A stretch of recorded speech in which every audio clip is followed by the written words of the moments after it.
ട്രംപിൻ്റെ ഭീഷണി വീണ്ടും ഉയർന്നിരിക്കുകയാണ്. മൂന്നാം ലോക രാജ്യങ്ങളിൽ നിന്നുള്ള കുടിയേറ്റം നിർത്തും. ഇന്ത്യ അതിനകത്ത് വരുമോ? വരും. ഇന്ത്യ മൂന്നാം ലോക രാജ്യമാണല്ലോ.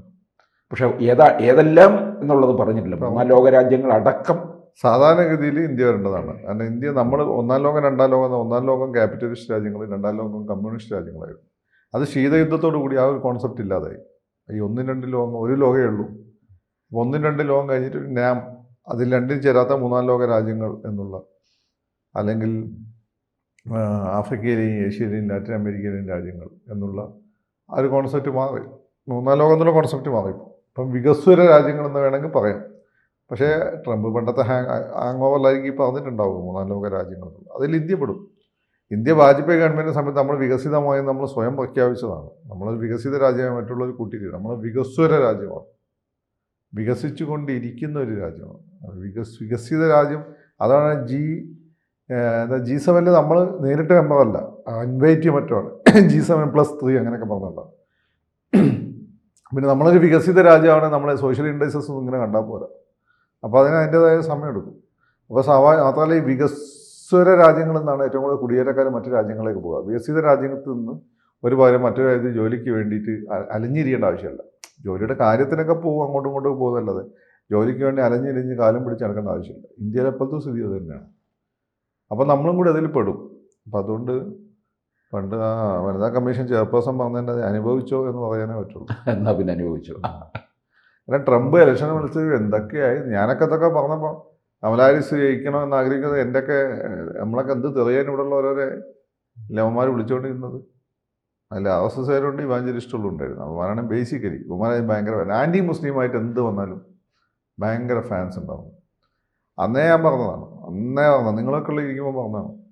അതായത് ഇവർ തീരുവ പ്രശ്നമാക്കും, എമിഗ്രേഷൻ പ്രശ്നം വരും. ഞാൻ വിചാരിക്കുന്നതിന് അപ്പുറമായിരുന്നു. ഇപ്പം അന്ന് ഞാൻ പറഞ്ഞതിന് അപ്പുറമാണ് ഇങ്ങനെ ചെയ്തുകൊണ്ടിരിക്കുന്നത്. ഇത്ര മോഡിയായിട്ട് ഇങ്ങനെയൊന്നും തെറ്റുമെന്ന് ഞാൻ പ്രതീക്ഷയല്ല. അന്നേ ഞാൻ പറഞ്ഞു അയാൾക്ക് അയാളുടെ നാഷണൽ ഇൻട്രസ്റ്റ് ആണ് പ്രധാനം. എങ്കിൽ ഇപ്പോൾ ഈ രീതിയിൽ അകലം വരുമെന്ന് പ്രതീക്ഷയല്ല. ഇപ്പോൾ ഏതാണ്ട് സംസാരം കേട്ടാൽ ട്രംപിൻ്റെ ഏറ്റവും വലിയ ശത്രു മോഡി എന്ന രീതിയിലാണ് സംസാരം. പുട്ടിൻ പോലും ഇല്ല, ഷീ ജിൻപിങ് പോലും ഇല്ല. പാകിസ്ഥാൻ എല്ലാ തരത്തിലുള്ള സഹായം നൽകുന്നു. പാകിസ്ഥാനിലെ വൃത്തികെട്ട ഭരണാധികാരി അസീം മുനീറിനെ പിടിച്ച് പ്രസിഡന്റ് ആക്കാനുള്ള പരിപാടിയാണ്. അസീം മുനീർ മതഭ്രാന്തനാണ്, ഇന്ത്യ വിരുദ്ധനാണ്. അവനൊക്കെ ഇരിക്കുന്നിടത്ത് പോയി ബോംബിട്ട് തകർത്ത് കളയണം. അങ്ങോട്ട് അറ്റം ബോംബ് ഇടുന്നതിന് മുമ്പ് അങ്ങോട്ട് ഇട്ട് തകർത്ത് കളയണം. അവനൊക്കെ അവരുടെ സ്ട്രാറ്റജിക് കമാൻഡിനെ ബോംബ് ചെയ്ത് തകർത്ത് കളയണം. അല്ലെ ആറ്റം ബോംബ് അവന്മാരെ കയ്യിലിരിക്കുന്ന അത്തോളം പ്രശ്നമാണ്. അങ്ങനെയുള്ള ഒരുത്തനാണ് അവർ സപ്പോർട്ട് ചെയ്യുന്നത്. അതാണ് ഇന്ത്യ വിരുദ്ധതാണ്. ഇനി ഇവരെന്ത് പറയുന്നു?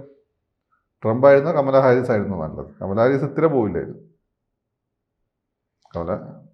അല്ല, ഇന്ത്യ ഇങ്ങനെ നേരിടും ഇതിനെ, ഈ വിഷയത്തിൽ? ഇന്ത്യ എങ്ങനെ നേരിടാം? അവരുടെ ആഭ്യന്തര വിഷയമല്ലേ. ഇന്ത്യക്ക് അമേരിക്കനെ ഉറപ്പിക്കാൻ ഇന്ത്യയുടെ കയ്യിൽ എന്താ ഉള്ളത്?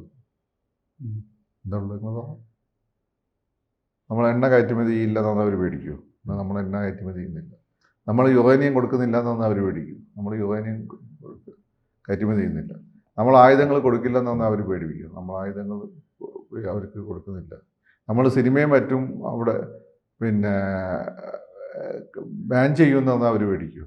ചെറുതായിട്ട് അവർക്ക് ഇമ്പാക്റ്റ് ഉണ്ടാകും, വലിയ ഇമ്പാക്റ്റ് ഉണ്ടാകും. നമ്മൾ അവരെ അല്ലേ ഡിപ്പെൻഡ് ചെയ്യുന്നത്, അവർ നമ്മളെ അല്ലല്ലോ. അവർക്ക് പിന്നെ ആവശ്യമുള്ള റോ മെറ്റീരിയൽസ് അവർ ഇന്ത്യയിൽ നിന്ന് കൂടി മേടിക്കുന്നുണ്ട്, ടെക്സ്റ്റൈൽസ് കൂടി മേടിക്കുന്നുണ്ട്.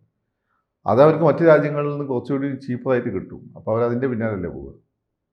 നമ്മളെന്ത് പ്രസ്താവനയൊക്കെ നടത്തിയിട്ട് അവിടെ പോയിട്ട് ഒന്ന് മയത്തിൽ ഇൻ്റർലോക്യൂട്ടേഴ്സിനെ വിട്ടുകൊണ്ട് ഇസ്രായേലിലൊക്കെ ഉപയോഗിച്ചുകൊണ്ട് ഡിപ്ലോമാറ്റിക്കായിട്ട് ഒരു മയമ്പെടുത്താൻ ശ്രമിക്കും. അതേ പ്രാക്ടിക്കലി നടക്കുള്ളൂ. അല്ലേ പറയും ഇന്ത്യ വിട്ടു കൊടുക്കില്ല, ഇത് തിരിച്ചടിച്ചു എന്നൊക്കെ പറയും.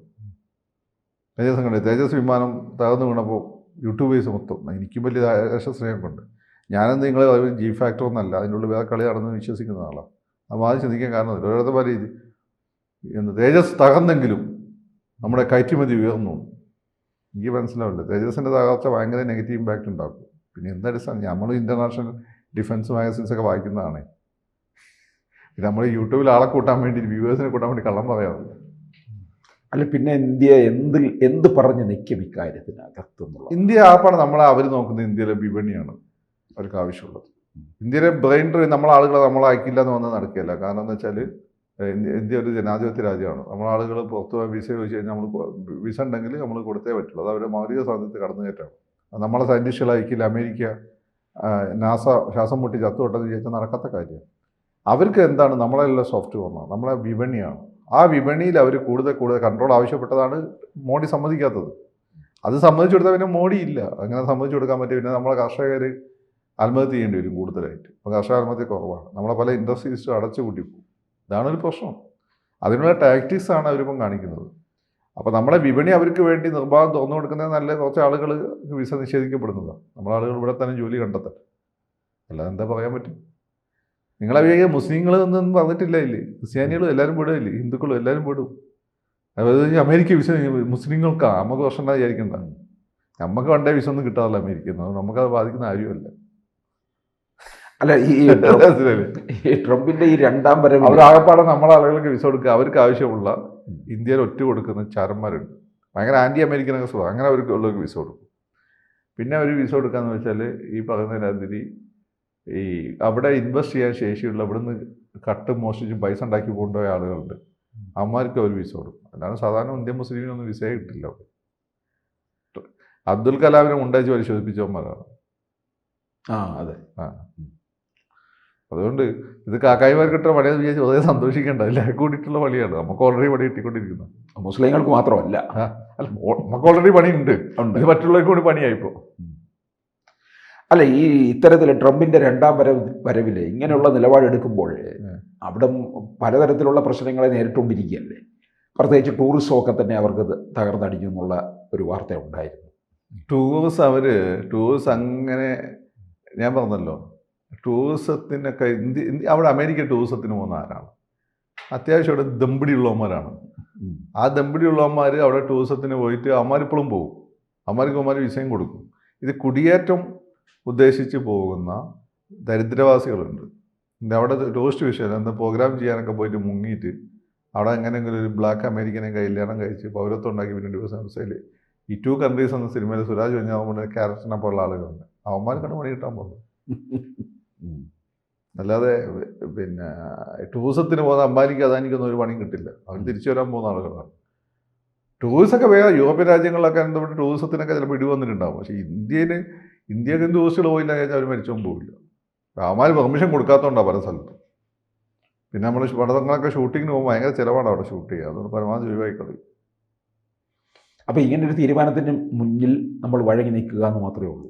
വഴങ്ങി നിൽക്കുക, അത് അവരുടെ പിന്നെ ഇത് എന്താണ് എക്സിക്യൂട്ടീവ് എടുത്ത തീരുമാനം. അവരുടെ രാജ്യത്ത് ആര് വരണം, നമ്മളായത് നമ്മളല്ലേ തീരുമാനിക്കുക. പിന്നെ നമുക്ക് വഴങ്ങി നിൽക്കാന്നുള്ളത് നമ്മൾ നെഗോഷിയേറ്റ് ചെയ്യും. അല്ല അമേരിക്ക ഇതെടുത്ത് മാറ്റിയില്ലെങ്കിൽ ഞങ്ങൾ ഉപരോധപ്പെടുത്തുന്ന പറയാനുള്ള ശേഷി ഇന്ത്യക്ക് ഉണ്ടോ? നമ്മൾ പറയാം. അമേരിക്ക ചിലപ്പോൾ ഇന്ത്യയോട് പറയും. അതിന് നമ്മൾ ആരാന്നും കൂടി മനസ്സിലാക്കണ്ടേ, നമ്മളെന്താണ് നമ്മളെ ശേഷിയെന്നും കൂടി മനസ്സിലാക്കണ്ടേ സത്യസന്ധമായി പറയുമ്പോൾ. അല്ലേ പറയും ഒരു പ്രശ്നമില്ല, നമ്മൾ അമേരിക്കയെ വരച്ച വരയിൽ നിർത്തും, ഇസ്രായേൽ അമേരിക്കയെ പേടിപ്പിച്ചു, ട്രംപ് മൂത്ത വഹിച്ചു എന്നൊക്കെ പറഞ്ഞിട്ടുള്ള റൈറ്റിലൊക്കെ നിങ്ങൾക്ക് കൊടുക്കുക, അതിൽ കാര്യമൊന്നുമില്ല. അപ്പോൾ അവിടെ യാതൊരു ഇൻ്റർലോക്യൂട്ടേഴ്സിനെ ഉപയോഗിച്ചുകൊണ്ട് ഇത് മയപ്പെടുത്താൻ, അത് ഇന്ത്യനെ എക്സ്ക്ലൂഡ് ചെയ്യാൻ ഒക്കെ ഉള്ള ശ്രമിച്ചു നോക്കാം, അത്രയേ ഉള്ളൂ. അല്ലാതെ മസിനും കൊണ്ട് അങ്ങോട്ടേക്ക് വലിയ കാര്യമൊന്നുമില്ല. കൂടുതൽ വാർത്തകളും വിശേഷങ്ങളും നിങ്ങളിലേക്ക് എത്താൻ ABC മലയാളം സബ്സ്ക്രൈബ് ചെയ്യുക, ബെൽ ബട്ടണും അമർത്തുക.